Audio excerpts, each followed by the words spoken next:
जय हिंद दोस्तों। जम्मू कश्मीर से बड़ी खबर सामने आ रही है। जम्मू कश्मीर पुलिस ने बड़े आतंकी नेटवर्क का भांडाफोड़ किया है। पाकिस्तान के लश्कर तैयबा कैंप में हड़कंप मचा हुआ है। लश्कर के हाफिज सईद के 5 टेररिस्ट को गिरफ्तार किया है जम्मू कश्मीर की पुलिस ने, और ये घटना श्रीनगर में हुई है। किस तरीके से गिरफ्तारी हुई है और पीछे का मकसद क्या था? 16 साल से फरार आतंकवादी लश्कर का सबसे खास, हाफिज सईद का सबसे खास, जिसको श्रीनगर की पुलिस ने गिरफ्तार किया है, कौन है वो और क्यों इतना ज़्यादा ज़रूरी था इसे गिरफ्तार करना, और क्यों हाफिज सईद इतना ज़्यादा बौखलाया हुआ है? लश्कर कैंप में क्यों इतनी तबाही मची हुई है? सबसे पहले आपको बता दें कि ये जो आतंकवादी था जिसको गिरफ्तार किया है श्रीनगर की पुलिस ने, ये 16 साल से ज़्यादा हो गए ये फरार था। किसी को पता नहीं था ये कहाँ है, अपने ठिकाने बदल रहा था। लेकिन जब गिरफ्तार हुआ उसके बाद हड़कंप मच गई पाकिस्तान के अंदर। उन आतंकी संगठन के आकाओं में जो आतंकवादियों का गिरोह है, जिसने आतंकवादियों को पनाह दिया है, आईएसआई पाकिस्तान की खुफिया एजेंसी से लेकर के जैश ए मोहम्मद और लश्कर तैयबा तक आतंकी संगठन हिल गए, क्योंकि 16 साल से फरार आतंकी अबू हुरैरा को गिरफ्तार किया गया। 16 साल से तलाश कर रही थी पुलिस, लेकिन आज जब अबू हुरैरा को गिरफ्तार किया उसके बाद से अलग ही दिशाधारा में आतंकवादियों की सोच चली गई है।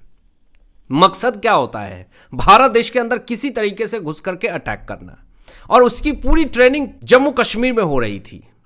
लेकिन पुलिस ने जब कार्रवाई करी तो आप सुन करके दंग हो जाएंगे कि अबू हुरैरा समेत जो 5 आतंकवादी थे उनके पास भारी मात्रा में हथियार बरामद होती है, गोला बारूद और कई संदिग्ध दस्तावेज जब्त किए जाते हैं। मंशा साफ तौर पे यही था, एक बड़ा धमाका करना। अगर बड़ी मात्रा में गोला बारूद बरामद किए जा रहे हैं, हथियार बरामद किए जा रहे हैं, फर्जी संदिग्ध दस्तावेज पास में है, तो भारत के अंदर किसी तरीके से घुस जाना और एक बड़े आतंक को अंजाम दे देना, यही प्लानिंग थी। लेकिन उस प्लानिंग पे पानी फेर दिया श्रीनगर की पुलिस ने। आपको बता दूं, एक बड़ी खबर यह भी सामने आ रही है, जांच में यह भी पता चला है जम्मू कश्मीर पुलिस को कि ये जो ग्रुप है जिसको गिरफ्तार किया है जम्मू कश्मीर की पुलिस ने, ये युवाओं को बरगला करके, उसको भटका करके, आतंकवादी सोच उसके दिमाग में डाल करके, अपनी विचारधारा जो इसकी है वैसा ही उसकी भी विचारधारा करके, उसको लश्कर की सोच बता करके उसको आतंकवादी लश्करी कैंप में शामिल कर लेना, आतंकवादी सोच में शामिल कर लेना और एक बड़े अटैक को अंजाम दिलवाना। और यही आजकल सारे जितने भी टेररिस्ट कैंप हैं, लश्कर से लेकर के जैश तक, इन सब का मकसद यही है कि जो आज के युवा हैं, बेरोजगार हैं, उनके अंदर, उनके विचारधारा के अंदर लश्कर और जैश की सोच को डाल दो, विकृत मानसिकता, विकृत विचारधारा डाल दो और फिर देश में आतंक फैलाओ। क्योंकि अब इतनी हिम्मत तो नहीं रह गई है कि भारत के अंदर घुस करके अटैक करना, तो ये अब टेलीग्राम और इंटरनेट के थ्रू भारत के युवाओं को टारगेट करके कुछ पैसे दे करके, ऐसे बहुत सारे मामले आपने देखे होंगे, यूपी के अंदर क्यूआर से पैसे दिए जा रहे थे और एक बड़ा ग्रुप काम कर रहा था। और ऐसा ही आजकल हो रहा है कि ग्रुप बना करके युवाओं को बरगला करके आतंक फैलाना, ये पूरी साजिश चल रही थी, जिसमें कि अबू हुरैरा का नाम सामने आया जो 16 साल से फरार था। एक बहुत बड़ी सफलता जम्मू कश्मीर पुलिस को मिली है दोस्तों। यहां पे इसके तार जो है वो हरियाणा और राजस्थान से जुड़े हुए हैं, ये भी एक बड़ी खबर सामने आ रही है। और जब छापा करती है पुलिस ने, जम्मू कश्मीर की पुलिस ने, तो कई सुराग इकट्ठा किए गए हैं। उस सुराग में लश्कर का भी पूरा हाथ है और ये जो तार है वो बहुत दूर तक जाएंगे। और आपको क्या लगता है कि भारत यूं ही अब चुप रहेगा?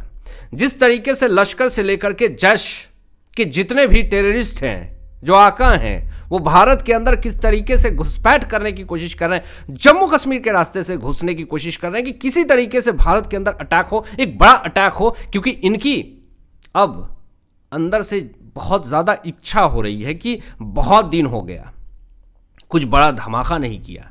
लेकिन हमारी भारत की दिल्ली पुलिस की स्पेशल सेल हो, एटीएस हो, क्राइम ब्रांच हो, एनआईए हो, तमाम जितनी भी एजेंसियां हैं वो ऐसे घुसपैठियों को और आतंकवादियों को ऐसे पसीने छुड़ा रही है कि वो अब भारत देश के अंदर भी हैं तो गलती से वो चाहते हैं कि पकड़े ना जाए, क्योंकि अगर पकड़े जाएंगे तो उनकी जो हालत होगी वो सपने में भी नहीं सोचेगा कि किस तरीके से हमारी अच्छे से खातिरदारी होगी। अब इसी बीच में इंटरनेशनल फजीहत पाकिस्तानियों की होनी कोई अब तो आम बात सी हो गई है। फिर से पाकिस्तानियों की इंटरनेशनल फजीहत हो रही है, अंतर्राष्ट्रीय स्तर पे पाकिस्तानियों की फजीहत हो रही है, बेइज्जती हो रही है। और ऐसा नहीं कि पहली बार मैं कह रहा हूं, इसके पहले भी पाकिस्तानियों की बहुत बार बेइज्जती हुई है। और अभी फिर से एक बड़ी खबर सामने आ रही है कि पाकिस्तानी प्रधानमंत्री शहबाज शरीफ की बहुत बुरी फजीहत हुई है, किरकिरी हुई है। अब इन्होंने ऐसा क्या कर दिया है जिस कारण से चर्चा का विषय बना हुआ है, पूरे विश्व स्तर पे पाकिस्तानियों की बेइज्जती हुई है आज बुरी तरीके से। यहां पे देखिए शहबाज शरीफ एक प्रेस कॉन्फ्रेंस करते हैं, पूरी दुनिया को ये दिखाते हैं कि देखिए तो हम तो मसीहा हैं भाई, मसीहा हैं, शांति देवता। जो आतंकवादी सोच, आतंकवाद फैलाने वाला देश जिसके ऊपर टैग लगा हुआ है कि ये आतंकवादियों को पनाह देता है, पालता है, पोसता है, उसके आतंकी ठिकाने जब परखच्चे उड़ा देते हैं भारत तो उसको रिनोवेशन करवाने के लिए पैसे देता है, वो शांति का देवता बनना चाहता है। लेकिन आपको बता दें कि शहबाज शरीफ ने एक प्रेस कॉन्फ्रेंस करी और कहा कि हमने अमेरिका, ईरान, लेबनान समेत सभी देशों के साथ 2 हफ्ते के लिए सीज फायर पर सहमति जता दी है। यानी कि 15 दिन के लिए अमेरिका, ईरान और लेबनान के बीच में सीज फायर करवा दिया है 15 दिन के लिए। ये ऑफिशियली, हिम्मत देखिए, ऑफिशियली इन्होंने, पाकिस्तान के प्रधानमंत्री ने पूरी दुनिया को बता दिया कि हम अब तो शांति दूत हैं, शांति देवता हैं, हम सीज फायर करवाते हैं। वो आतंकवादी देश जो लादेन को पालने पोसने का काम किया एबटाबाद के अंदर, वो पाकिस्तान न जाने कितने आतंकवादी संगठन को पनाह दिया हुआ है। वो कह रहा है कि हमने अमेरिका, ईरान और लेबनान के बीच में 2 हफ्ता के लिए, 15 दिन के लिए सीज फायर करवा दिया। सहमति जो है वो हो गई है। अब जब अमेरिका को ये बात पता चला कि अरे ये कहां से बीच में आ गया बयान, तुरंत अमेरिका के व्हाइट हाउस ने इस बयान को खारिज कर दिया। बिल्कुल नहीं, कहा अमेरिका ने कि लेबनान 2 हफ्ते सीज फायर समझौते का हिस्सा है ही नहीं, लेबनान को कहां से बीच में डाल रहे हो। ये जो कोशिश कर रहा था शहबाज शरीफ कि ठीक है ईरान अमेरिका के बीच में 2 हफ्ते के लिए सीज फायर हुई, क्या हुआ वो अब आगे जाने, लेकिन 15 दिन के लिए बताई जा रही है, थोड़ा माहौल ठंडा होगा। लेकिन इस बीच में लेबनान को क्यों घुसाया गया, ये कहीं ना कहीं बड़े सवाल खड़े हो रहे हैं। और इस पर अमेरिका ने तुरंत कहा कि ये बिल्कुल गलत है। लेबनान जो है वो 2 हफ्ते के सीज फायर पे कोई सहमति नहीं हुई है। और उसके तुरंत बाद ही इजराइल ने लेबनान के ऊपर ऐसा मिसाइल अटैक किया, बिल्डिंग के परखच्चे उड़ा दिए, 250 से ज़्यादा लोगों की जिंदगी खत्म हो गई। और यहां पे इंटरनेशनल, अंतर्राष्ट्रीय शर्मिंदगी झेलनी पड़ी शहबाज शरीफ को, मुनीर को। और ऐसा नहीं कि पहली बार हुआ है, यूएस ईरान को लेकर के, सीज फायर को लेकर के ही वार्तालाप करने पहुंचे हुए थे इशाक डार। इतनी बुरी फजीहत हुई, बेइज्जत हो गए, गिरते गिरते पूरी दुनिया के सामने ये एक क्लिप वायरल हो गई कि इशाक डार जो हैं वो दूसरे देश में जाते हैं, दूसरे देश में जाकर के गिर जाते हैं, और यही औकात है पाकिस्तानियों की। और ये सीज फायर करवाएंगे और ये नोबेल पीस प्राइज की मांग करते हैं इनके कुछ चाटुकार जो पत्रकार हैं। कभी कर्ज मांगते हो आप, कभी भीख मांगते हो, कोई कहता है आतंकवादी देश हो आप, और आप कहने चले हैं कि हमें नोबेल प्राइज चाहिए जो आतंकवादियों को पनाह दे रहा हो। यहां पे साफ तौर पे बता दूं आपको कि अमेरिका, इजराइल ने लेबनान में हिजबुल्लाह का खात्मा करने के लिए ठान लिया है।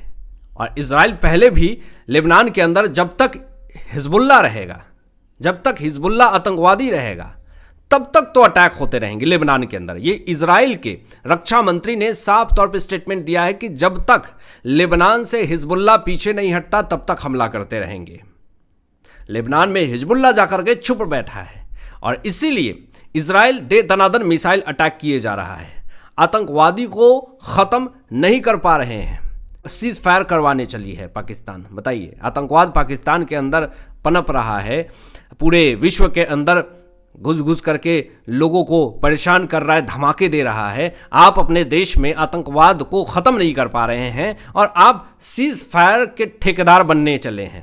ख्वाजा आसिफ कुछ दिन पहले कोलकाता में हमला करने की बात कर रहे थे और देखिए, सबसे बड़ा सवाल ये उठता है कि जिस तरीके से चुनाव है, कोलकाता के अंदर विधानसभा चुनाव है, 24 अप्रैल को वोटिंग है और 29 अप्रैल को भी वोटिंग है, 4 मई को रिजल्ट है, लेकिन इस बीच में जो ख्वाजा आसिफ है वो क्यों स्टेटमेंट देते हैं? कोलकाता जो है वो पाकिस्तानी सीमा से काफ़ी ज़्यादा दूर है, रेंज से बाहर है, और मुद्दा को भटकाने के लिए आप कहीं ना कहीं ये एक माहौल क्रिएट करने की कोशिश कर रहे हैं कि वहाँ की जो सरकार है उसको समर्थन कीजिए, बीजेपी को मत कीजिए। ये एक इंटरनेशनल पॉलिटिक्स हो सकता है, इसमें कोई बड़ी बात नहीं है।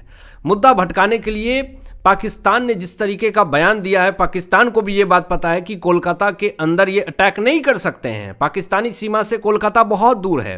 राजनाथ सिंह जी ने साफ तौर पे ये कहा कि इस बार अगर भारत पे आंख उठा करके भी देखा तो अभी 2 टुकड़े से कितने टुकड़े होंगे गिन नहीं पाओगे।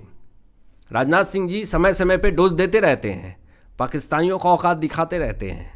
हालांकि आपकी क्या सोच है, इन तमाम विषयों पे अपनी विचार व्यक्त कीजिएगा और मिलते हैं लेटेस्ट ब्रेकिंग एनालिसिस के बाद। तब तक अपना ध्यान रखें, ख्याल रखें। सत्यमेव जयते। जय हिंद।